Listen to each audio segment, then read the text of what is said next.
ఇదైతే నేను last time అమ్మ వాళ్ళ ఇంటికి వెళ్ళాను కదా సంక్రాంతికి, అప్పుడు తీసిన వీడియో అండి. ఆల్రెడీ జీవి మాల్లో చాలా బట్టలు కొనేసాము. కొనేసిన తర్వాత పక్కన కొత్తగా చెన్నై షాపింగ్ మాల్ ఓపెన్ చేశారని చెప్పేసి అక్కడికైతే వచ్చామన్నమాట. అప్పటి వరకు నాకు ఐడియా అయితే రాలేదు, లేదంటే జీవి మాల్లో కూడా నేను వీడియో తీద్దును. ఇంక ఇక్కడికి వచ్చిన తర్వాత మా మరదలు మా చెల్లి ఒక చోట డ్రెస్సులు చూస్తూ ఉన్నారు. నేను ఇంక చీరలు అయితే చూస్తున్నాను. ఆల్రెడీ తను ఒక చీర తీసేసింది జీవి మాల్లోను. ఇంక ఇక్కడ చూస్తూ ఉన్నాను అనమాట.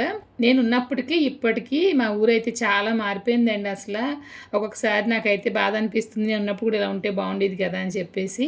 ఒక పక్కన అయితే సంతోషంగా కూడా ఉంటుంది, మన ఊరు బాగా డెవలప్ అయిందని చెప్పేసి. ఇంకా మా ఊరైతే వీడియో చివరిలో చెప్తానండి. ఇంకా అక్కడ నాకు ఒకసారి నచ్చిందని చెప్పి తీసుకున్నాను. మా ఆయన అయితే ఎప్పుడు తిడతా ఉంటారనమాట, 2 బీరోలు ఫుల్గా చీరలు ఉన్నాయి, ఎప్పుడు కట్టు ఎందుకు చీరలు అని చెప్పి. ఏంటో బట్టల షాప్కి వెళ్ళామంటే మనం ఆడవాళ్ళకి చీరలు చూస్తే వదలం కదా, అందుకని చెప్పి నేను కూడా తీసేసుకున్నాను. ఇంకా మా అమ్మ వాళ్ళ ఊరు అయితే పశ్చిమ గోదావరి జిల్లా తాడేపల్లిగూడెం అండి.